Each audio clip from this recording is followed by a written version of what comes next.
Chers amis, bonjour, Bezrat Hashem, ce cours sont pour la Slacha et la Refouach à tous les bénis Israël, qu'on entend de bonnes nouvelles pour les Chaïlim, Khatoufim et le Klal Israël.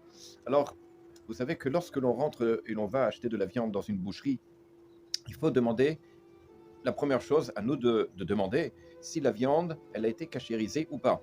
Parce que souvent dans les boucheries, c'est pas forcément à eux de cachériser la viande, et au préalable, la viande n'a pas forcément été cachérisée. Comme ça s'est passé auparavant, dans les années d'avant, et aujourd'hui, il est possible que certaines boucheries ne font pas la cachérisation. Par contre, si, et au boucher, là, c'est au boucher et à tous ceux qui s'occupent de la viande, si en face d'eux, il y a des gens qui ne savent pas, qui ne connaissent pas les lois, etc., c'est à eux de préciser comme quoi la viande n'a pas été cachérisée.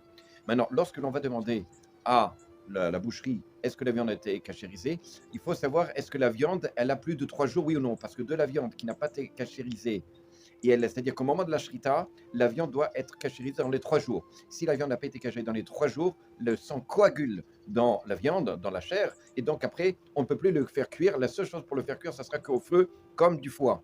Mais sinon, c'est interdit de le consommer. Donc il faut demander au boucher, si ça n'a pas été cachérisé, est-ce que la viande, elle est dans les 3 jours pour pouvoir le cachériser à l'eau et au sel. Nous parlerons, Bezrat Hashem, par la suite au sujet de la viande qui a été congelée. À bientôt. Alors, chers amis, Bezrat Hashem, n'oubliez pas, si vous avez des questions, si vous avez des problématiques dans lesquelles, dans votre communauté, on en a parlé, allez-y, proposez-nous vos questions, qu'on puisse faire participer chacun